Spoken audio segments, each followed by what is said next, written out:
얘야, 너 혹시 할인이니?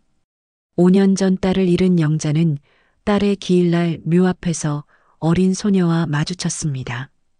그런데 딸이 죽은 이후로 사위가 5년 동안 보여주지 않았던 영자의 손녀와 눈앞의 소녀가 너무 닮았습니다.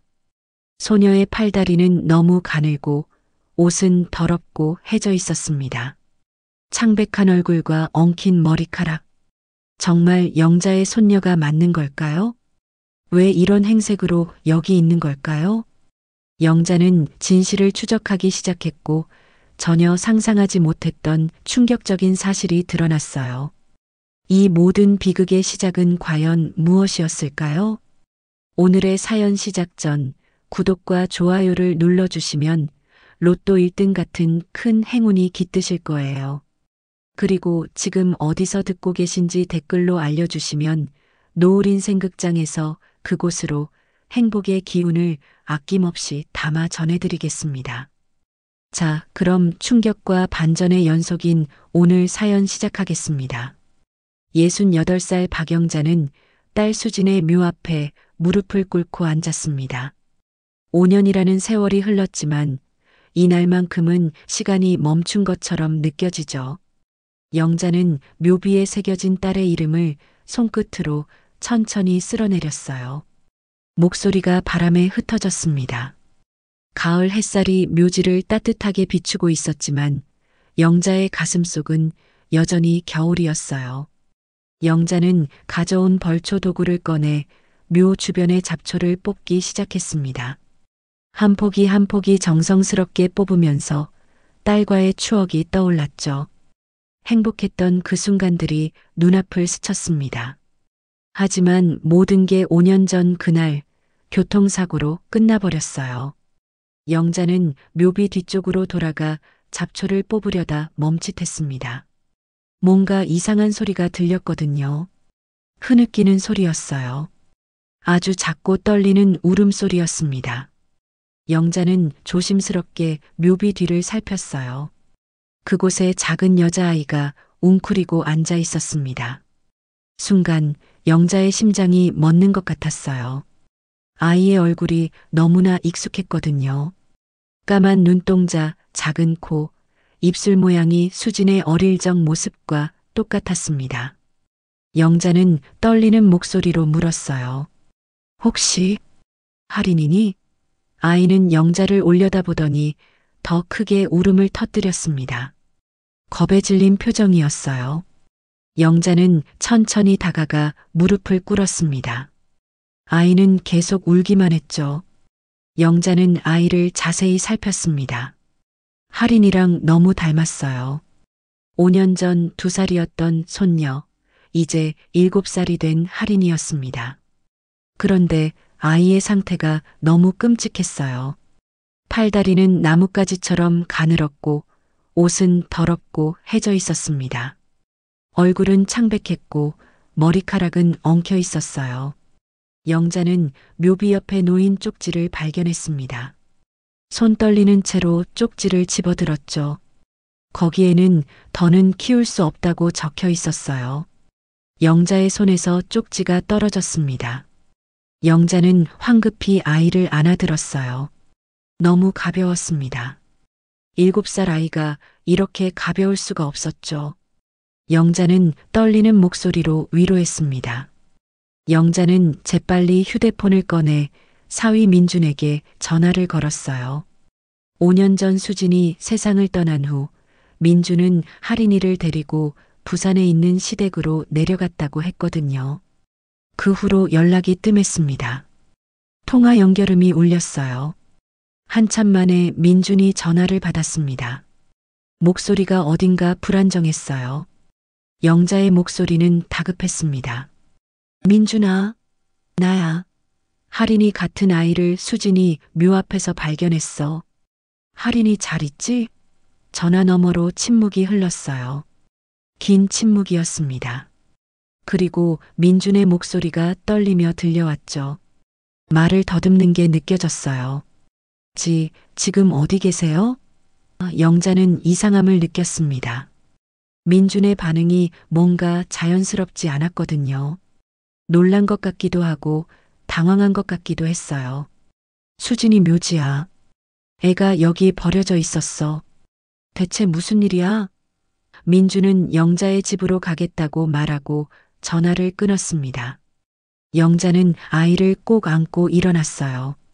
아이는 여전히 떨고 있었습니다. 영자는 서둘러 차로 향했습니다. 병원 응급실에 도착한 영자는 아이를 의사에게 맡겼어요. 의사는 아이를 진찰하더니 심각한 표정을 지었습니다. 이 아이는 장기간 방치된 것으로 보인다고 했어요. 영양실조 상태가 심각하다고 했습니다. 의사는 말을 이었어요. 몸 곳곳에 멍 자국도 있다고요. 학대를 받은 흔적 같다고 했습니다. 영자는 그 말을 듣는 순간 눈앞이 캄캄해졌습니다. 손녀가 맞다면 5년간 대체 어디서 어떻게 지낸 걸까요? 누가 이 아이를 이렇게 만든 걸까요? 저녁 무렵 영자는 아이를 집으로 데려왔습니다. 의사는 일단 집에서 따뜻하게 씻기고 음식을 먹인 후 경과를 지켜보자고 했어요. 영자는 아이를 목욕시키고 깨끗한 옷을 입혔습니다. 그리고 따뜻한 죽을 끓여 조금씩 먹였죠. 아이는 마치 며칠을 굶은 것처럼 죽을 허겁지겁 먹었어요. 영자는 눈물을 참으며 아이의 머리를 쓰다듬었습니다. 마음속으로 딸에게 사죄했어요. 저녁 8시쯤 현관 초인종이 울렸습니다. 민준이었어요. 영자는 문을 열어주고 거실로 안내했습니다. 민준은 거실에 들어서더니 소파에 앉아 있는 아이를 봤어요. 순간 민준의 얼굴이 창백하게 변했습니다. 발걸음이 멈췄고 눈이 크게 떠졌어요. 뒷걸음질까지 쳤습니다. 마치 유령을 본 것처럼 놀란 표정이었죠. 그런데 더 이상한 건 아이의 반응이었어요. 아이는 민준을 보자마자 비명을 질렀습니다. 아이는 소파 구석으로 몸을 숨기며 온몸을 떨었어요. 영자 뒤로 황급히 숨었습니다. 영자는 그 모습을 보며 가슴이 철렁 내려앉았어요. 아이가 아빠를 보고 저렇게 무서워할 리가 없잖아요. 민준아, 대체 무슨 일이야? 애가 왜 이래? 민준은 한동안 말을 잇지 못했습니다. 입술을 떨며 아이를 바라보더니 고개를 돌렸어요. 모르겠어요. 목소리가 갈라졌습니다. 영자의 목소리가 높아졌어요. 모른다니? 할인이 맞지? 내가 아빠인데 왜 몰라? 할인이 지난 5년간 어디 있었어? 부산 부모님 댁에서 잘 키운다며?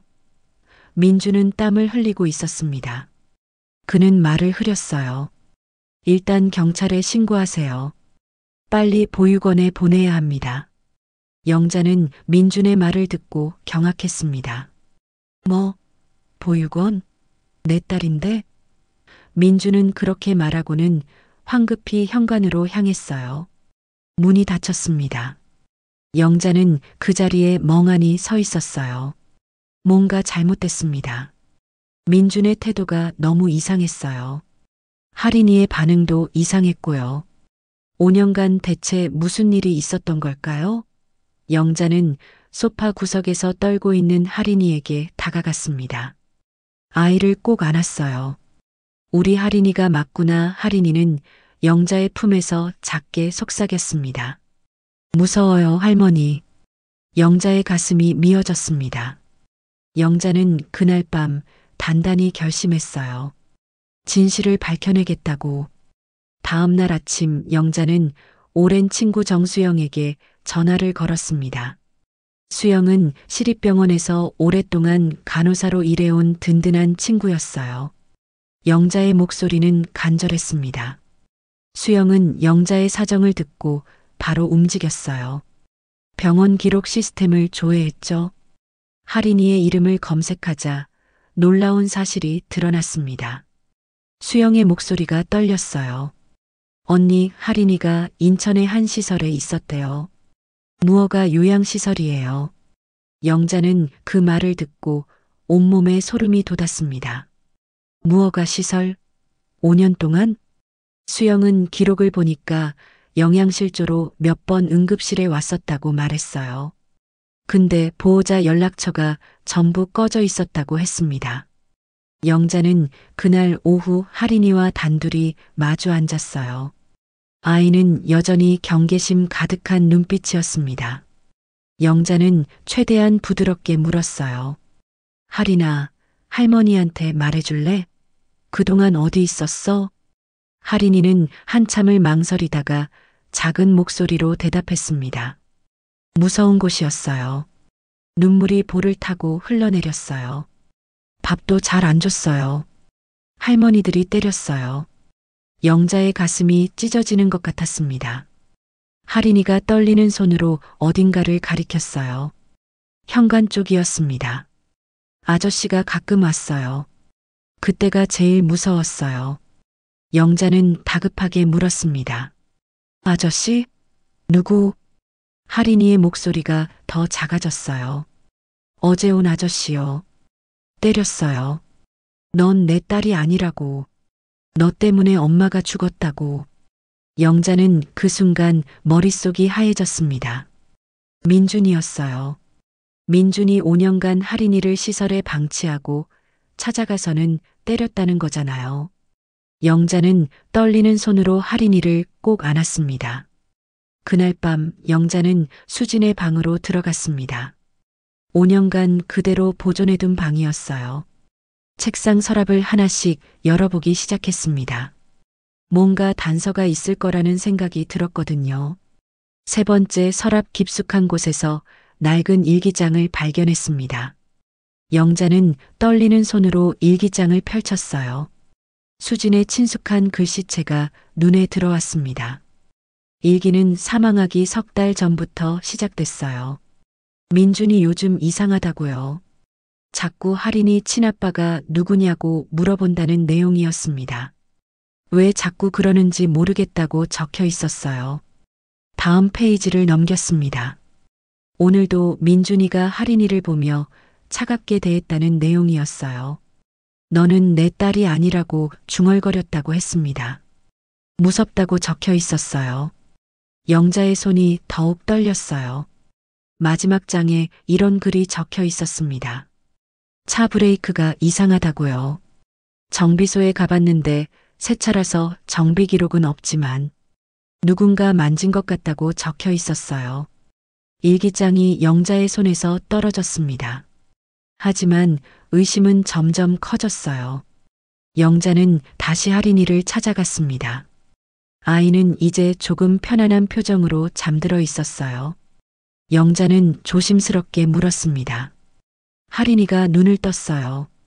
영자는 아빠가 뭐라고 했는지 말해줄 수 있냐고 물었습니다. 할인이는 한참을 망설이다가 입을 열었습니다. 넌 내 딸이 아니야. 내 때문에 엄마가 죽었어.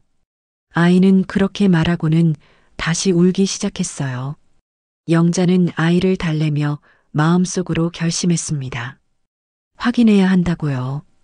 정확히 알아야 한다고요. 다음 날 영자는 다시 수영을 찾아갔어요. 수영아, DNA 검사를 해야 할 것 같아. 수영은 고개를 끄덕였습니다. 수진이 다이어리에 DNA 검사를 준비한다는 암시와 머리카락이 있었어요. 영자는 그걸로 할 수 있냐고 물었습니다. 수영은 가능하다고 대답했어요. 할인이 샘플만 채취하면 된다고 했습니다. 수영은 조심스럽게 말을 이었어요.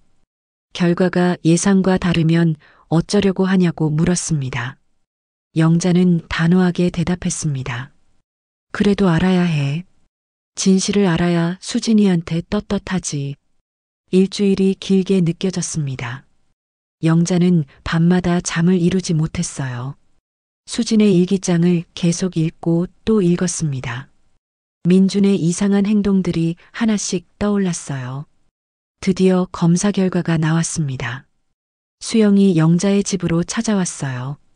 표정이 심각했습니다. 수영은 말을 꺼내기 힘들어했어요. 언니, 할인이는 수진이 언니 친딸이 맞아요. 근데 민준 씨 친딸이 아니에요. 영자는 그 자리에 주저앉았습니다. 예상했던 결과였지만 실제로 확인하니 충격이 컸어요. 수영이 영자의 손을 잡았습니다. 이제 어떻게 할 거냐고 물었어요. 영자는 고개를 들었어요. 눈빛이 달라져 있었습니다. 더 알아봐야 해.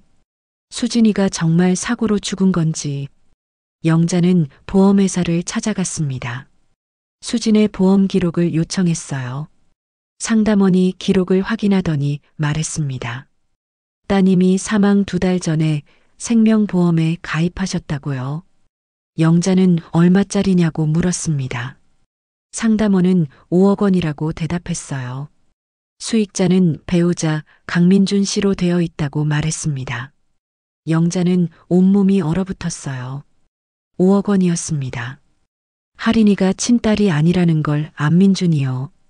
사망 2달 전 가입한 거액의 보험이요.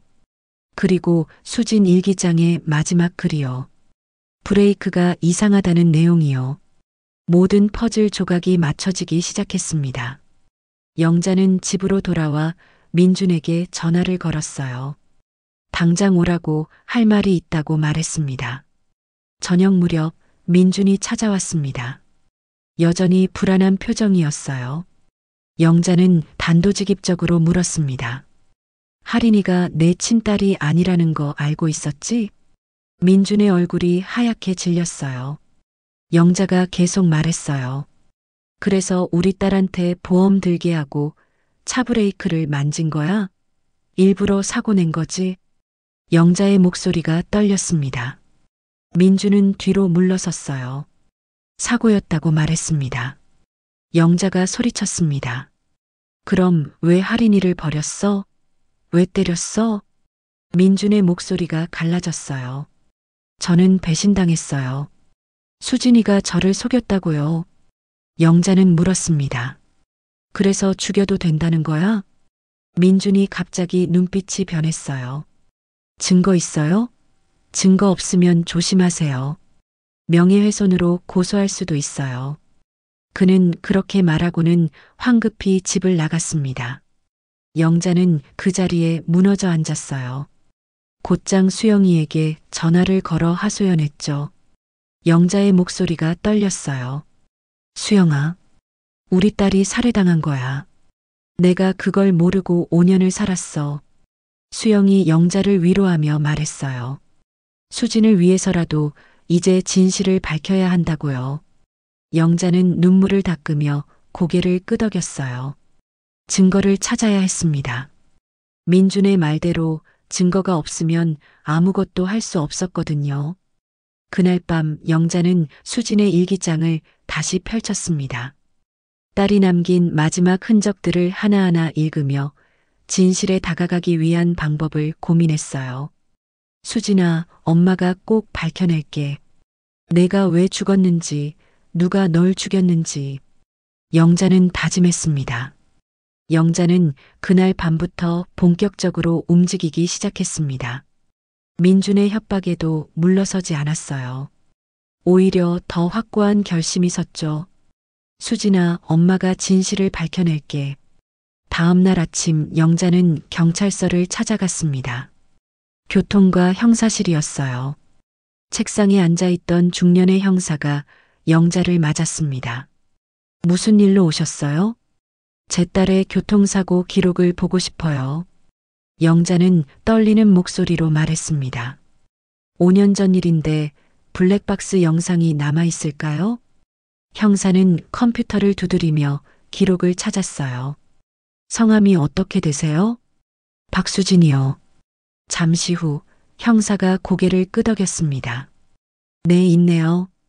블랙박스 영상 보관되어 있어요. 형사는 영자를 작은 회의실로 안내했습니다. 여기서 보시면 됩니다. 모니터에 영상이 재생되기 시작했어요. 수진의 차가 도로를 달리고 있었습니다. 영자는 화면 속 딸의 모습을 보며 눈물을 참았어요. 그런데 곧 이상한 장면이 나타났습니다. 앞에 빨간 신호등이 켜졌어요. 수진이 브레이크를 밟았습니다. 한 번, 2번, 3번. 하지만 차는 멈추지 않았어요. 수진의 당황한 목소리가 들렸습니다. 왜 안 멈춰? 브레이크가. 차는 그대로 교차로로 진입했고 큰 트럭과 충돌했습니다. 영상이 끊겼어요. 영자는 의자에 주저앉았습니다. 형사가 물 한 잔을 건넸어요. 괜찮으세요? 고의예요. 영자의 목소리가 떨렸습니다. 브레이크가 고장난 게 아니에요. 누가 일부러 만진 거예요. 형사는 고개를 가로저었어요. 당시 차량을 정밀 감식했는데 조작 흔적은 발견되지 않았습니다. 형사는 조심스럽게 말을 이었어요. 유족분께서 힘드신 건 이해하지만 사고는 사고예요. 영자는 더 이상 말하지 않았습니다. 경찰이 믿지 않는다면 스스로 증거를 찾아야 했어요. 영자는 경찰서를 나와 수영에게 전화를 걸었습니다. 수영아, 민준이가 5년 전에 어떤 사람들이랑 가까웠는지 알아볼 수 있을까? 언니, 민준 씨 회사 동료들 찾아보면 되겠네요. 수영이 대답했어요. 영자는 민준이 다녔던 회사를 수소문하기 시작했습니다. 민준은 5년 전 대기업 해외 영업팀에 있었어요. 퇴사하기 직전이었죠. 영자는 민준의 옛 동료 한 명을 찾아냈습니다. 카페에서 만났어요. 30대 후반의 남자였습니다. 민준이 형 장모님이시라고요? 네, 여쭤볼 게 있어서요. 영자는 조심스럽게 물었습니다. 민준이가 퇴사하기 전에 누구랑 가까웠는지 기억하세요? 남자는 잠시 생각하더니 대답했어요. 아, 서연희 씨요. 같은 팀이었어요. 남자는 말을 이었습니다. 둘이 좀 가까워 보였어요. 민준이 형이 싱가포르 발령받았는데 서연희 씨도 같이 갔거든요. 영자의 심장이 쿵 내려앉았습니다. 서연이요? 네, 이쁜 여자였어요. 근데 좀 이상하긴 했어요. 남자가 덧붙였습니다. 수진 씨 장례식 때 왔었거든요. 친구라고. 근데 울지도 않더라고요. 그냥 멍하니 서 있었어요. 영자는 그 이름을 마음에 새겼습니다. 서연이. 집으로 돌아오는 길, 영자는 계속 그 이름을 떠올렸어요. 수진의 친구였다는 서연이. 민준과 함께 해외로 간 서연이. 뭔가 연결고리가 있는 것 같았습니다. 현관문을 열고 들어선 영자는 그 자리에 얼어붙었어요. 집안이 엉망이었습니다. 서랍은 모두 뒤집어져 있었고 책장의 책들은 바닥에 널브러져 있었어요. 영자는 황급히 수진의 방으로 달려갔습니다. 책상 서랍이 열려 있었어요. 일기장이 있던 자리가 비어 있었습니다. 일기장. 영자는 온 집안을 뒤졌지만 일기장은 찾을 수 없었어요. 누군가 가져간 겁니다. 저녁 8시쯤 영자는 쓰레기를 들고 밖으로 나갔습니다. 계단을 내려가는데 갑자기 뒤에서 누군가 영자를 밀쳤어요. 으악! 영자는 계단 아래로 굴러떨어졌습니다. 무릎과 팔꿈치가 바닥에 부딪혔어요. 통증이 온몸을 휩쓸었습니다. 영자는 신음하며 고개를 들었어요. 어둠 속에서 검은 옷을 입은 사람의 뒷모습이 빠르게 사라졌습니다. 남자인지 여자인지도 알 수 없었어요. 영자는 다친 몸을 이끌고 일어났습니다. 현관으로 돌아오니 문에 하얀 쪽지가 붙어 있었어요. 떨리는 손으로 쪽지를 떼어냈습니다. 더 이상 캐지 마세요.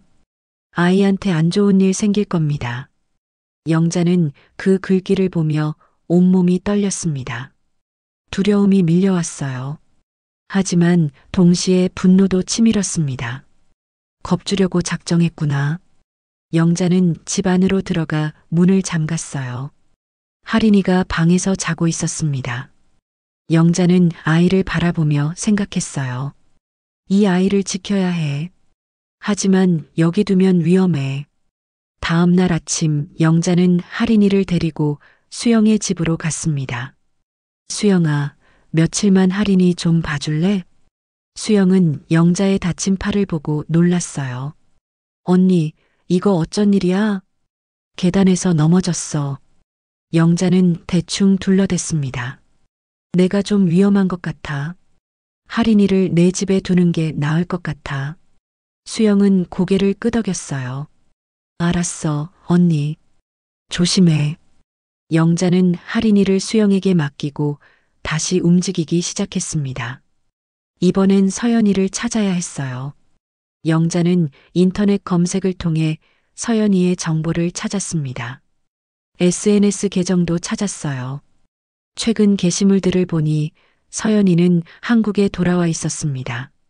영자는 서연이가 자주 가는 카페를 알아냈어요. 사진에 찍힌 배경을 보고 위치를 추측했죠. 이틀 후, 영자는 그 카페 근처에서 기다렸습니다. 오후 3시쯤 한 여자가 카페로 들어갔어요. 30대 초반으로 보이는 단정한 인상의 여자였습니다. 그런데 잠시 후 민준이 나타났어요. 민준도 카페로 들어갔습니다. 영자는 카페 창문 너머로 안을 들여다봤습니다. 민준과 서연이가 마주 앉아 있었어요. 대화를 나누고 있었습니다. 서연이가 민준의 손을 잡았어요. 민준은 고개를 떨구고 있었습니다. 둘의 관계가 예사롭지 않아 보였어요. 영자는 그 모습을 보며 확신했습니다. 저 여자가 뭔가 알고 있어. 그날 저녁 영자가 집에 도착해서 누우려는 순간 휴대폰이 울렸어요. 수영이었습니다. 언니. 수영의 목소리가 다급했어요. 왜 그래? 할인이. 민준 씨가 데려갔어. 수영의 목소리가 떨렸습니다. 영자의 머릿속이 하얘졌어요. 뭐? 어떻게? 아까 민준 씨가 찾아왔어. 어머님이랑 통화했다고, 자기가 데려간다고. 수영이 울먹였습니다. 나도 언니한테 전화해봤는데 안 받아서. 그래서 그냥. 수영아, 난 전화한 적 없어. 영자는 소리쳤습니다. 뭐? 수영이 경악했어요. 그럼 거짓말이었어? 영자는 황급히 민준에게 전화를 걸었습니다. 한참을 기다렸지만 받지 않았어요. 문자가 왔습니다. 조용히 하세요. 애는 안전합니다. 영자는 그 자리에 주저앉았습니다. 할인이가 위험에 처했어요. 민준이 손녀를 데려간 겁니다. 영자는 떨리는 손으로 수영에게 다시 전화를 걸었어요. 수영아, 경찰에 신고해야 할 것 같아. 언니, 그게 맞아. 빨리 신고해. 수영이 다급하게 말했습니다. 영자는 일어섰어요. 더 이상 혼자서는 안 됐습니다. 경찰의 힘을 빌려야 했어요. 수진아, 엄마가 할인이를 꼭 구할게. 그리고 진실도 밝혀낼게. 영자는 다짐하며 경찰서로 향했습니다. 밤하늘에는 별이 총총했지만 영자의 가슴속은 어둠뿐이었어요. 할인이가 어디 있는지, 지금 괜찮은지, 걱정이 영자를 짓눌렀습니다. 하지만 포기할 수 없었어요. 손녀를 지키고 딸의 억울함을 풀어야 했습니다. 영자는 어둠 속을 걸으며 앞으로 나아갔어요. 그날 밤 영자는 한숨도 자지 못했습니다. 할인이 얼굴이 자꾸만 떠올랐어요. 겁에 질려 떨던 모습, 작은 손으로 영자를 꼭 붙잡던 모습. 할인아, 할머니가 꼭 찾을게. 새벽 5시 영자는 다시 민준에게 전화를 걸었습니다. 역시 받지 않았어요. 문자만 왔습니다. 아무한테도 알리지 마세요. 애는 안전합니다. 영자는 휴대폰을 던져버리고 싶었어요. 하지만 참았습니다. 민준과 연락이라도 되어야 할인이를 찾을 수 있었거든요. 아침 8시 수영이 영자의 집으로 찾아왔습니다. 영자는 밤새 울어서 눈이 퉁퉁 부어 있었어요. 언니, 경찰에 신고했어? 수영이 단호하게 말했습니다. 근데 영자는 망설였어요. 증거를 주면 민준이 놓아줄지도 몰라. 언니, 수영이 영자의 어깨를 잡았습니다. 정신 차려. 민준 씨는 범죄자야. 협상 같은 걸 왜 해? 수영의 목소리가 떨렸어요. 지금 신고 안 하면 할인이한테 더 위험할 수도 있어. 영자는 고개를 떨구었습니다. 수영 말이 맞았어요. 하지만 결정이 쉽지 않았습니다. 그때 영자의 휴대폰이 울렸어요. 민준이었습니다. 영자는 황급히 전화를 받았습니다. 민준아, 할인이 어디 있어? 어머님. 민준의 목소리는 차가웠어요. 아이 보고 싶으세요? 당연하지. 당장 돌려보내. 그럼 조건이 있어요. 민준이 말을 이었습니다. DNA 검사 결과하고 블랙박스 영상 다 저한테 주세요. 영자는 숨이 막혔습니다. 너 정말 그럴 거야? 어머님이 선택하세요. 민준의 목소리가 더 차가워졌어요. 증거 주시면 애는 돌려드릴게요. 안 주시면 안 돼. 영자가 소리쳤습니다. 넌 우리 딸을 죽인 살인마야. 내가 그걸 덮어줄 것 같아? 그럼 할인이는 영영 못 보실 겁니다. 민주는 그렇게 말하고 전화를 끊어버렸습니다. 영자는 휴대폰을 쥔 채 그 자리에 무너져 앉았어요. 손이 부들부들 떨렸습니다. 수영이 영자를 일으켜 세웠어요. 언니, 이제 선택의 여지가 없어. 경찰 가야 해. 영자는 눈물을 닦으며 고개를 끄덕였습니다. 수진아, 미안해. 엄마가 내 억울함 풀어주려다가 할인이까지 위험에 빠뜨렸어. 하지만 이제는 물러설 수 없었어요. 두 사람은 서둘러 경찰서로 향했습니다. 영자는 강력계를 찾았어요. 책상에 앉아있던 50대 초반의 형사가 영자를 맞았습니다. 어떻게 오셨어요? 제 손녀가 납치됐어요. 영자의 목소리가 떨렸습니다. 형사는 자세를 바로 했어요. 이동혁이라는 이름표가 달려 있었습니다. 자세히 말씀해 주세요. 영자는 처음부터 차근차근 설명했습니다. 5년 전 수진의 죽음, 묘지에서 발견한 할인이 DNA 검사 결과, 블랙박스 영상, 그리고 민준의 협박까지 모든 걸 털어놨어요. 이동혁 형사는 진지한 표정으로 듣고 있었습니다. 지금 상황이 심각하네요. 일단 강민준 씨 휴대폰 위치부터 추적하겠습니다. 형사는 컴퓨터로 작업을 시작했어요. 잠시 후 형사가 고개를 저었습니다. 휴대폰이 꺼져 있어요. 위치 추적이 안 됩니다. 영자는 절망했어요. 그럼 어떻게 찾아요? 서연이라는 사람 말씀하셨죠? 이동혁 형사가 물었습니다. 그 사람부터 조사해 보겠습니다. 형사는 서연이의 신상 정보를 조회하기 시작했어요. 주민등록번호, 주소, 전화번호가 화면에 떴습니다. 일단 이 사람 집부터 가봐야겠네요. 영자와 수영은 경찰을 따라 서연이의 집으로 향했습니다. 아파트 7층이었어요. 형사가 초인종을 눌렀지만 아무 반응이 없었습니다. 경찰입니다. 문 열어주세요. 형사가 소리쳤지만 여전히 조용했어요. 이동혁 형사는 관리사무소에 연락해 열쇠를 받아왔습니다. 문을 열고 들어가자 집안은 텅 비어 있었어요. 하지만 생활 흔적은 남아 있었습니다. 형사는 집안을 살피기 시작했어요. 서재 책상 서랍을 열어보니 이상한 물건들이 나왔습니다.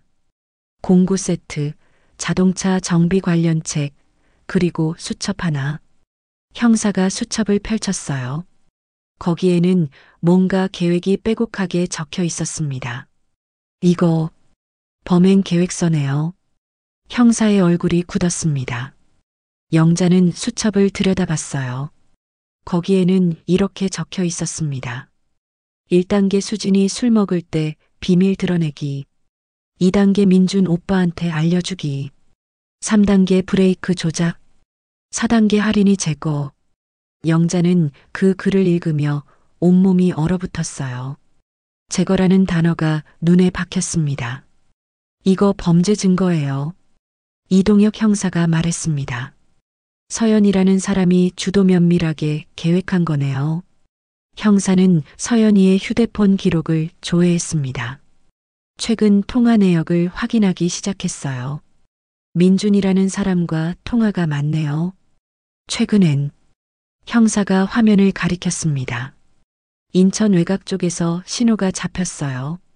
그럼 거기 있는 거예요? 영자가 다급하게 물었습니다. 아마도요.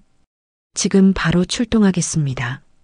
이동혁 형사는 무전기를 들었어요. 특공대 지원 요청합니다.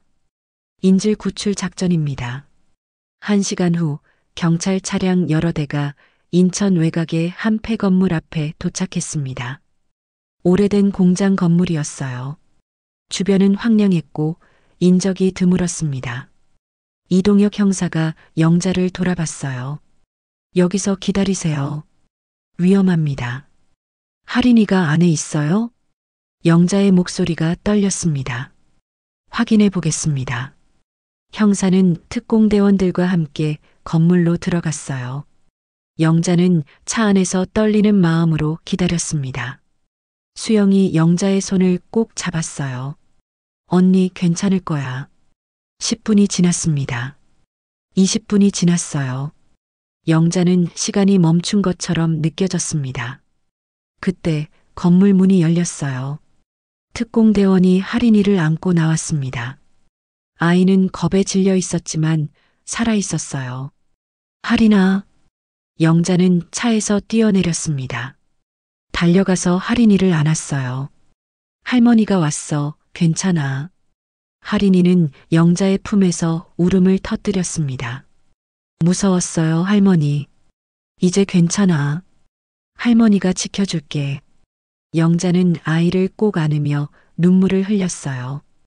이동혁 형사가 다가왔습니다.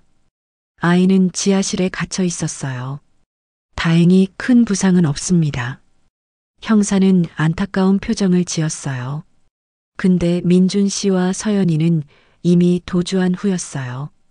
영자는 고개를 끄덕였습니다. 일단 할인이가 무사한 게 다행이었어요. 하지만 민준과 서연이는 여전히 도망 중이었습니다. 전국에 수배령 내렸습니다. 형사가 말했습니다. 곧 잡힐 겁니다. 영자는 할인이를 안고 구급차로 향했어요. 의료진이 아이를 검사하기 시작했습니다. 다행히 탈수 증상만 있을 뿐 다친 곳은 없었어요. 할머니, 무서운 이모가 있었어요. 할인이가 작게 말했습니다.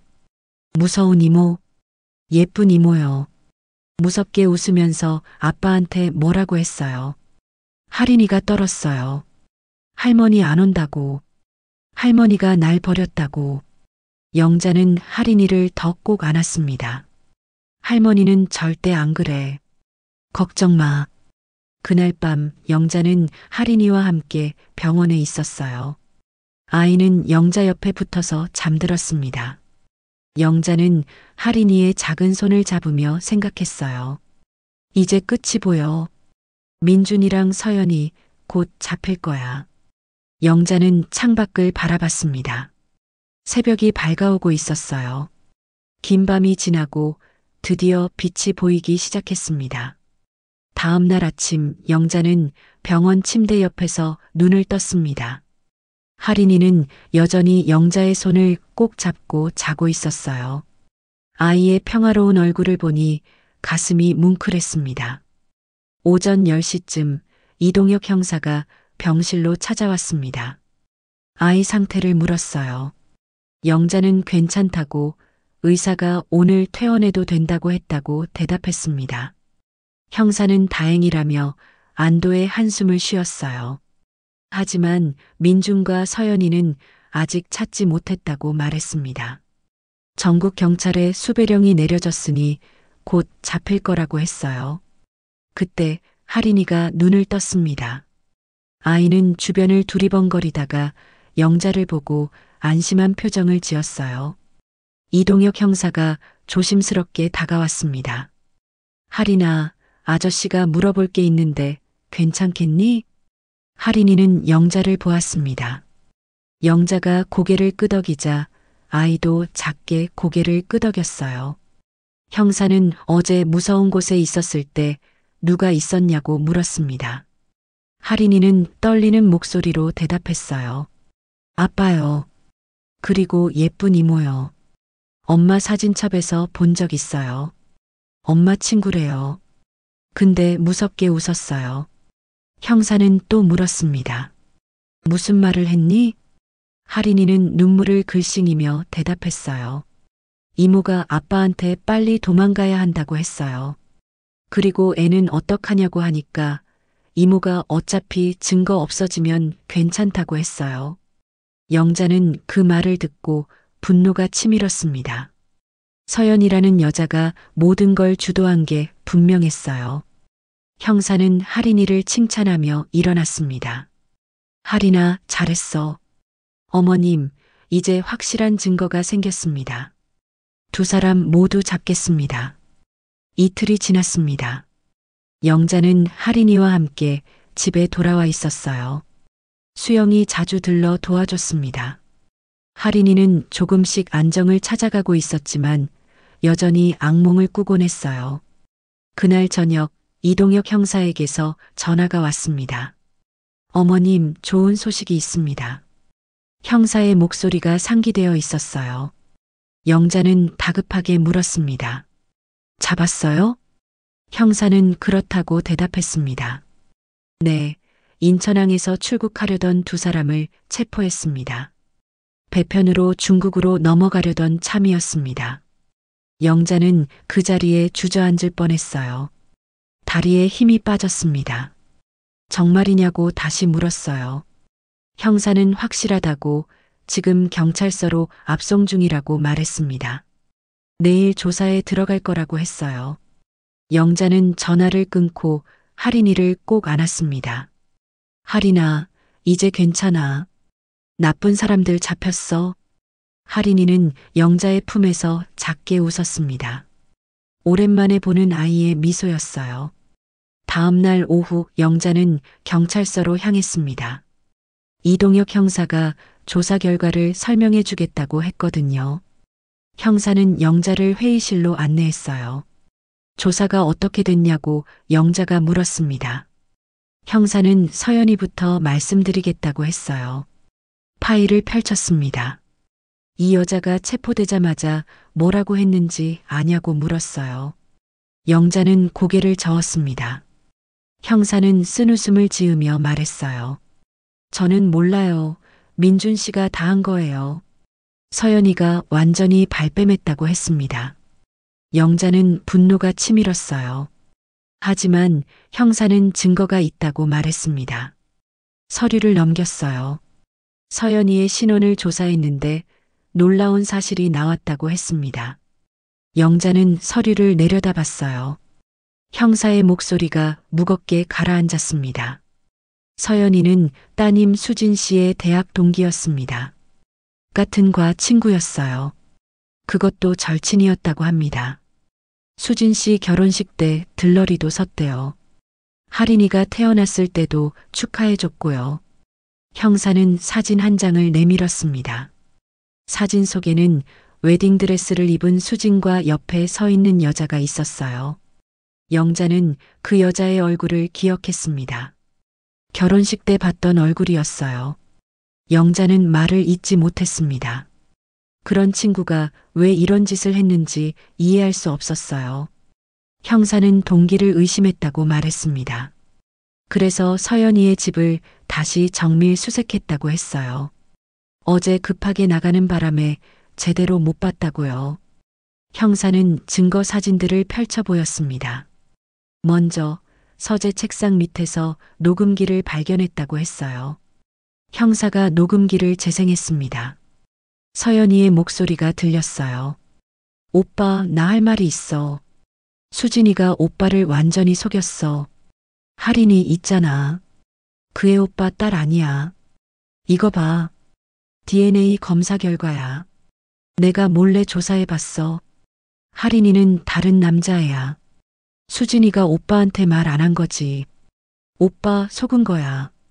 수진이한테 오빠는 이용당한 거라고. 복수해야 하지 않아? 민준의 목소리가 충격에 찬 듯 떨렸어요.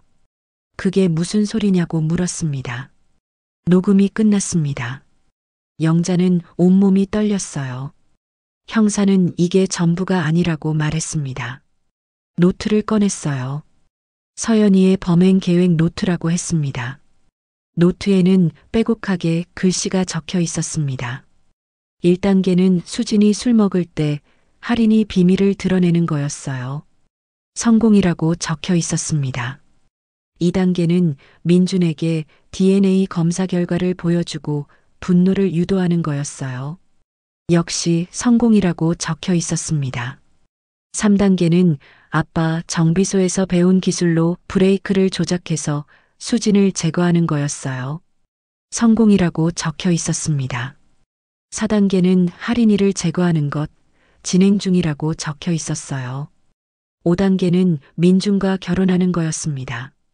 수진의 모든 것을 자기가 갖는다고 적혀 있었어요. 영자는 노트를 읽으며 눈물이 흘렀습니다. 모든 게 서연이의 계획이었어요. 형사는 서연이 아버지가 정비소를 운영했다고 설명했습니다. 어릴 때부터 차를 만지는 걸 배웠다고요. 그래서 브레이크 조작도 가능했던 거라고 말했어요. 영자는 민준은 어떻게 되냐고 물었습니다. 형사는 민준도 조사 중인데 주장이 다르다고 말했어요. 저는 서연이한테 이용당했습니다. 저는 브레이크 조작은 몰랐어요. 그냥 할인이가 제 친자식이 아니라는 걸 알고 화가 났을 뿐입니다. 민준이 그렇게 진술했다고 형사가 말했습니다. 영자는 고개를 떨구었습니다. 형사가 영자를 바라봤어요. 어머님, 서연이가 주범입니다. 민준 씨를 이용해서 모든 걸 계획한 겁니다. 물론 민준 씨도 공범입니다. 브레이크 조작은 몰랐다고 하지만 할인이를 학대하고 유기한 건 사실이니까요. 영자는 왜 그랬을까 하고 물었습니다. 수진이는 그 애를 진짜 친구로 생각했는데요. 형사는 조심스럽게 말했어요. 조사 중에 나온 이야기인데 서연이가 민준을 짝사랑했다고 했습니다. 수진을 만나기 전부터요. 영자는 그제야 이해가 됐습니다. 질투였어요. 친구에 대한 배신, 살인, 모든 게 질투에서 시작된 거였습니다. 형사는 말을 이었어요. 서연이는 수진의 모든 것을 빼앗고 싶었던 거라고요. 남편, 가족, 심지어 삶 자체를요. 영자는 주먹을 불끈 쥐었습니다. 그 여자를 절대 용서 못한다고 말했어요. 형사가 단호하게 말했습니다. 걱정 마세요, 어머님. 증거가 확실합니다. 녹음 파일, 범행 계획 노트, 브레이크 조작 공구, 할인이 증언까지 도망갈 구멍이 없어요. 영자는 고개를 끄덕였어요.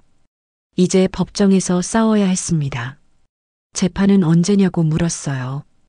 형사는 검찰 조사 끝나면 기소될 거라고 대답했습니다. 빠르면 석 달 안에 재판이 시작될 거라고 했어요. 영자는 일어섰습니다. 형사에게 정말 감사하다고 말했어요. 이동혁 형사는 영자와 악수를 나눴습니다. 당연히 해야 할 일입니다. 수진 씨를 위해서라도 끝까지 진실을 밝히겠습니다. 영자는 경찰서를 나섰습니다.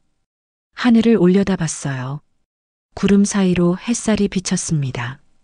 영자는 마음속으로 딸에게 말했어요. 이제 진실이 밝혀지고 있다고요. 내 친구가 너를 배신했지만 엄마가 꼭 내 억울함을 풀어주겠다고 다짐했습니다. 영자는 집으로 향하며 다짐했어요. 재판에서 반드시 이기겠다고요.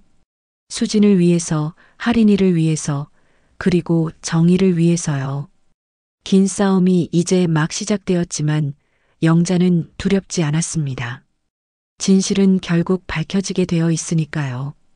얼마 후 검찰은 민준과 서연이를 살인 및 아동학대 혐의로 기소했어요.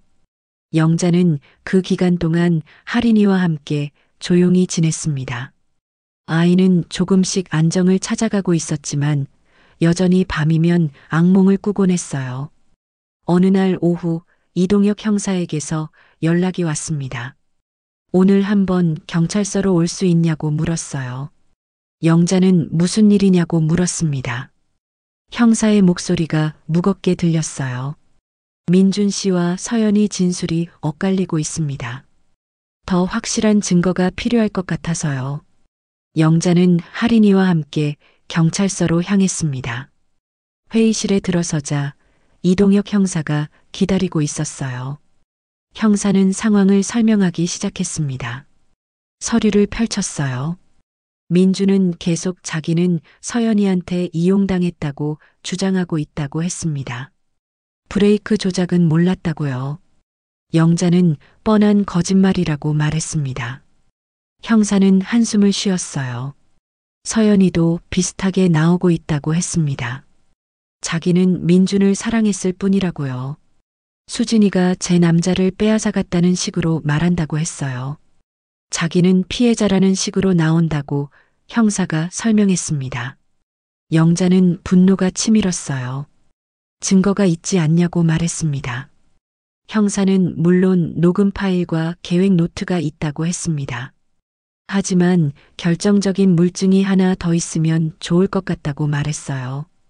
그때 할인이가 조심스럽게 손을 들으며 작은 목소리로 말했습니다.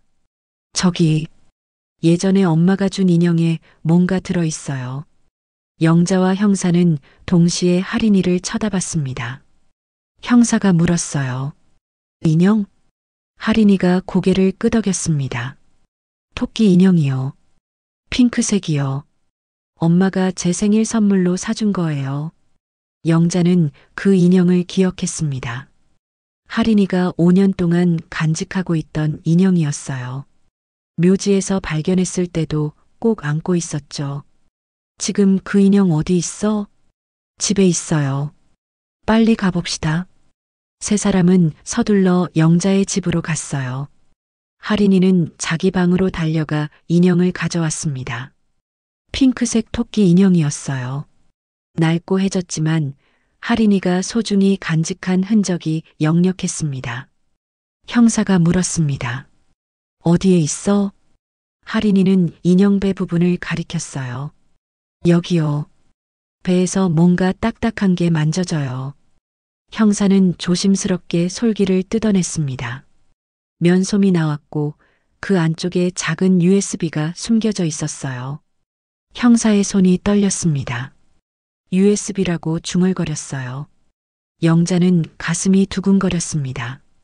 수진이 남긴 게 틀림없었어요. 형사는 즉시 노트북을 꺼내 USB를 꽂았습니다. 화면에 파일 4개가 나타났어요. 모두 녹음 파일이었습니다. 형사가 첫 번째 파일을 재생했어요. 수진의 목소리가 흘러나왔습니다. 영자는 그 순간 눈물이 터져 나왔어요. 5년 만에 듣는 딸의 목소리였습니다. 수진의 목소리가 불안하게 들렸어요. 오늘 민준이가 이상하게 굴었어. 차 브레이크가 작동이 잘 안 되는 거야. 그래서 급하게 정비소에 갔더니 새 차라 그럴 리가 없다는 거야. 새 차인데 왜 브레이크가 이러지? 그나저나 민준이가 요즘 날 보는 눈빛이 차가워. 첫 번째 파일이 끝났습니다. 형사는 두 번째 파일을 재생했어요. 수진의 목소리가 떨렸습니다. 연희가 이상해.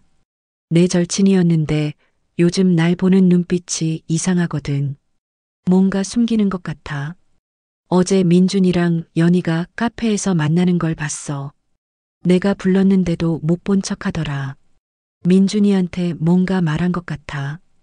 두 번째 파일도 끝났습니다. 영자는 눈물을 닦으며 세 번째 파일을 기다렸어요. 형사가 재생 버튼을 눌렀습니다. 수진의 목소리는 더 다급했어요. 오늘 경찰서에 갈 거야. 증거를 가지고 가서 다 말할 거야. 연희가 뭘 한 건지, 민준이가 왜 이상하게 구는지. 이 USB는 할인이 인형에 숨겨둘게. 혹시 나한테 무슨 일이 생기면 엄마가 꼭 찾아줬으면 좋겠어. 엄마, 하린이는 내 소중한 딸이야. 친아빠가 누구든 상관없어. 하린이는 내가 사랑하는 내 딸이야. 제발 하린이 지켜줘, 엄마. 엄마 사랑해. 또 유스비 영상에는 연희가 수진의 차 밑에 누워서 공구를 들고 뭔가 만지고 있는 장면이 녹화되어 있었습니다. 수진을 보자 연희가 황급히 일어나서 도망가는 장면이 블랙박스 찍혀 있었어요. 앞집 지인의 차에서 녹화된 것 같았습니다. 회의실은 정적에 휩싸였어요. 영자는 소리내어 울었습니다. 하린이는 영자의 품에 안겨 조용히 울고 있었어요. 이동혁 형사도 눈시울이 붉어졌습니다. 형사는 떨리는 목소리로 말했습니다. 이건 결정적 증거입니다. 수진 씨가 직접 목격한 거예요. 서연이가 차 밑에서 브레이크를 만지는 걸요. 영자가 눈물을 닦으며 물었습니다. 형사님, 이제 재판에서 이길 수 있죠? 형사는 단호하게 고개를 끄덕였어요. 물론입니다. 블랙박스 영상, 서연이의 범행 계획 노트, 녹음 파일, 그리고 이제 수진 씨의 육성 증언까지 증거가 완벽합니다. 검찰에 즉시 제출하겠습니다. 이건 법정에서 가장 강력한 증거가 될 겁니다. 영자는 하린이를 꼭 안았어요. 하린아, 엄마가 너를 지키려고 한 거야. 마지막까지 너를 생각한 거야. 하린이는 고개를 끄덕이며 울었습니다. 영자는 창밖을 바라봤어요. 저녁 노을이 하늘을 붉게 물들이고 있었습니다. 영자는 마음속으로 딸에게 말했어요. 내가 남긴 목소리가 진실을 밝혀줄 거라고요. 엄마가 내 억울함을 꼭 풀어주겠다고, 하린이를 잘 키우겠다고 다짐했습니다. 이동혁 형사가 영자의 어깨를 가볍게 두드렸습니다. 어머님, 이제 재판만 남았습니다. 곧 정의가 실현될 겁니다. 영자는 고개를 끄덕였어요.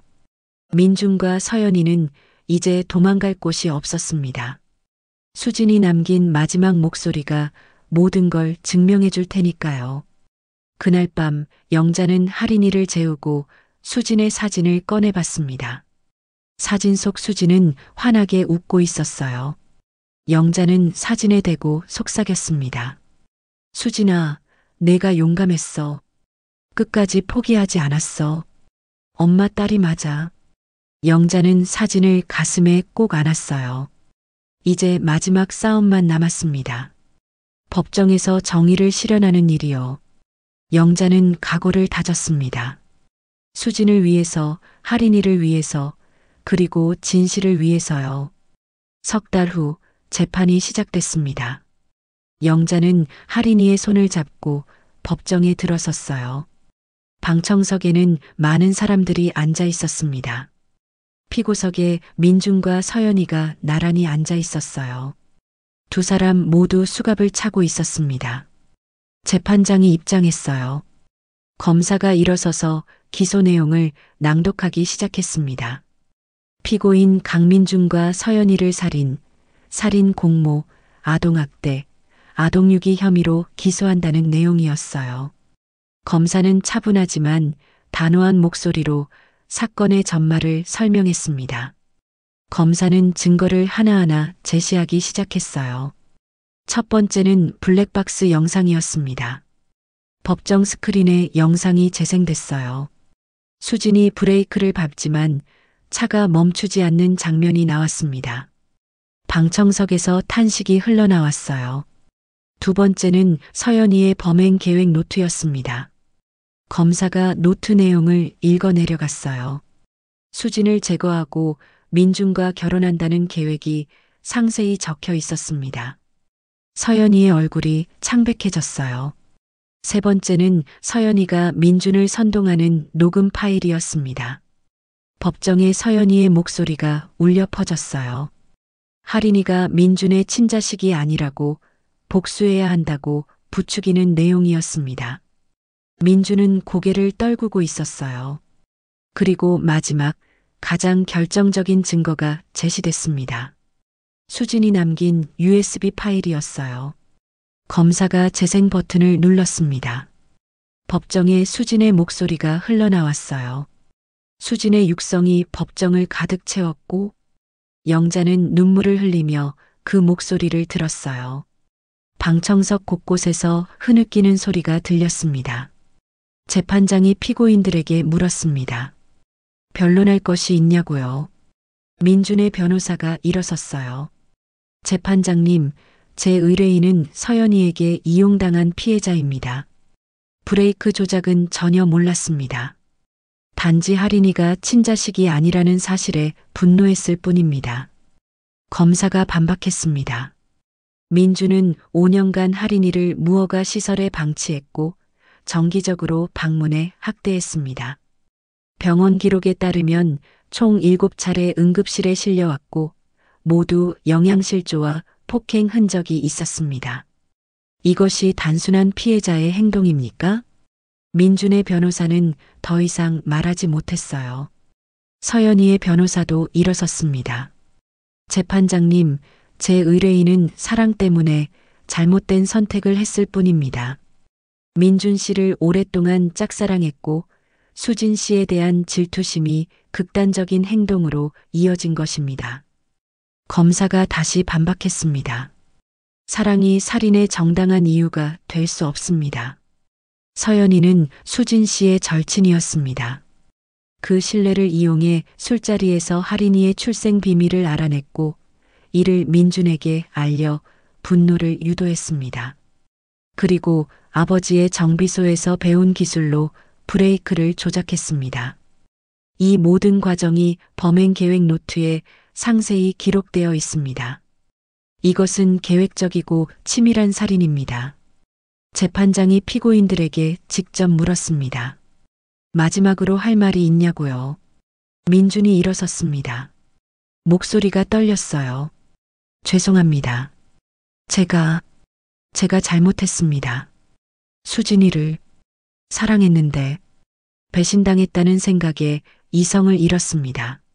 할인이한테도 정말 미안합니다. 서연이도 일어섰습니다. 하지만 그녀의 눈빛은 여전히 차가웠어요.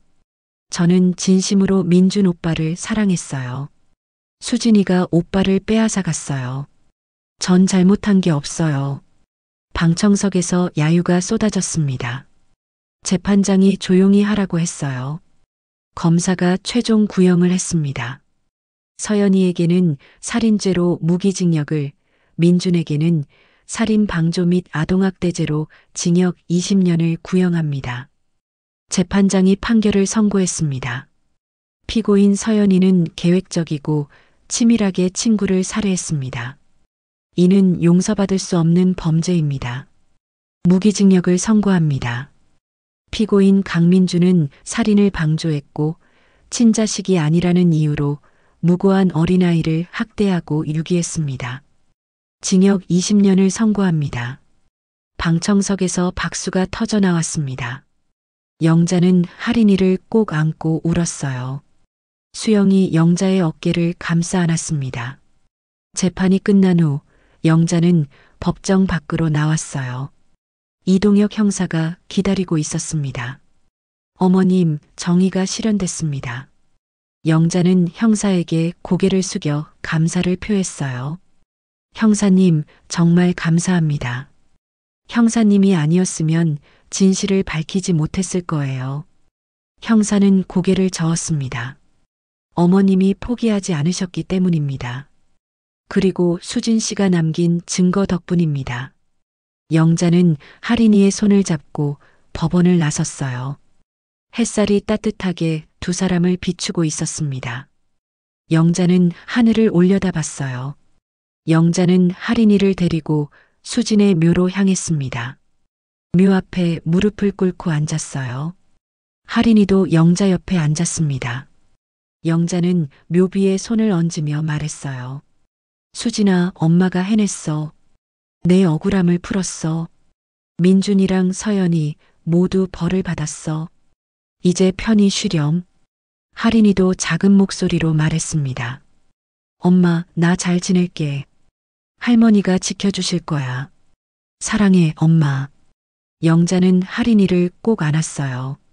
두 사람은 한참을 그렇게 있었습니다. 가을바람이 부드럽게 불어왔어요.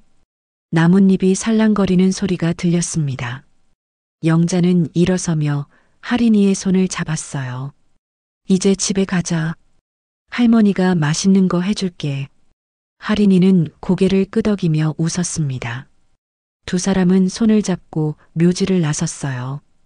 뒤돌아보니 수진의 묘비가 햇살을 받아 반짝이고 있었습니다. 영자는 마음속으로 다짐했어요. 할인이를 잘 키우겠다고요. 수진이 사랑했던 딸을, 목숨 걸고 지키려 했던 딸을 행복하게 해주겠다고요. 두 사람의 그림자가 길게 늘어졌습니다. 할머니와 손녀는 서로의 손을 꼭 잡고 앞으로 걸어갔어요. 새로운 시작을 향해서요. 1년이 흘렀습니다. 영자의 집 거실에는 웃음소리가 가득했어요. 할인이는 이제 8살이 됐습니다. 학교에도 잘 다니고 친구들도 많이 생겼어요. 할인이는 소파에 앉아 그림을 그리고 있었습니다. 종이에는 세 사람이 손을 잡고 있는 그림이었어요. 할머니, 할인이, 그리고 하늘에서 내려다보는 엄마요. 영자는 할인이 옆에 앉아 그림을 보며 물었습니다. 이쁘다. 누구야? 할인이가 웃으며 대답했어요. 할머니랑 나랑 엄마예요. 엄마는 하늘에서 우릴 지켜보고 있대요. 영자는 할인이를 꼭 안았습니다. 그래, 맞아. 엄마가 하늘에서 우릴 지켜보고 계셔. 할인이는 영자의 품에서 물었어요. 할머니, 엄마는 나 사랑했어요? 영자는 눈물을 참으며 대답했습니다. 당연하지. 엄마는 너를 무척 사랑했어. 세상에서 제일 사랑했어. 할인이는 환하게 웃었습니다. 그 미소를 보며 영자는 수진을 떠올렸어요. 딸도 저렇게 웃었었죠. 현관 초인종이 울렸습니다. 수영이 찾아왔어요. 손에는 케이크 상자를 들고 있었습니다. 언니, 할인이 생일 축하해. 할인이는 신이 나서 뛰어갔어요. 세 사람은 식탁에 둘러앉아 케이크에 초를 켰습니다. 할인이는 눈을 감고 소원을 빌었어요. 그리고 후 하고 초를 불었습니다. 영자가 물었습니다. 무슨 소원 빌었어? 할인이가 웃으며 대답했어요. 할머니랑 오래오래 행복하게 사는 거요. 그리고 엄마가 하늘에서 행복하길 바랐어요. 영자는 할인이를 안으며 눈물을 흘렸습니다. 행복한 눈물이었어요. 그날 밤 할인이가 잠든 후 영자는 발코니로 나갔습니다. 밤하늘에는 별이 총총했어요. 영자는 하늘을 올려다보며 속삭였습니다. 수진아, 할인이 잘 크고 있어. 엄마 걱정 말고 편히 쉬렴. 엄마가 할인이 잘 키울게. 약속해. 바람이 부드럽게 불어왔어요. 마치 수진이 대답하는 것처럼 느껴졌습니다. 영자는 미소를 지으며 집 안으로 들어갔어요. 할인이가 잠든 방으로 들어가 이불을 덮어줬습니다. 아이는 편안한 얼굴로 자고 있었어요. 영자는 할인이의 머리를 쓰다듬으며 생각했습니다. 이제 정말 끝났다고요. 긴 싸움이 끝났고 정의가 실현됐고 할인이는 안전하다고요. 그리고 새로운 시작이라고요. 영자는 방을 나와 거실 소파에 앉았어요. 수진의 사진을 꺼내봤습니다. 사진 속 수진은 환하게 웃고 있었어요. 영자는 사진에 대고 말했습니다. 수진아, 고마워. 내가 남긴 증거 덕분에 진실을 밝혔어. 내가 용감했어. 엄마가 자랑스러워. 영자는 사진을 가슴에 꼭 안았어요. 그리고 천천히 눈을 감았습니다. 시간은 흘러갔습니다. 상처는 아물었고 슬픔은 추억이 됐어요. 하지만 사랑은 영원히 남았습니다. 수진의 사랑, 영자의 사랑, 그리고 할인이의 사랑이요. 그 사랑이 세 사람을 이어주고 있었습니다. 비록 한 사람은 하늘에 있고 두 사람은 땅에 있었지만요. 사랑은 시간도 공간도 심지어 죽음조차 넘어설 수 있었습니다. 영자와 할인이는 앞으로도 함께 걸어갈 거예요. 서로를 의지하며 서로를 사랑하며요. 그리고 하늘에서 수진이 두 사람을 지켜볼 거예요. 영원히요. 여러분, 오늘 이야기 어떠셨나요? 이야기가 마음에 닿으셨다면 구독과 좋아요 부탁드립니다. 그리고 사연의 주인공을 위한 따뜻한 말씀도 댓글로 부탁드립니다. 당신의 한마디가 누군가에게는 잊지 못할 선물이 됩니다. 당신의 오늘을 늘 응원합니다. 노을인생 극장이었습니다. 감사합니다.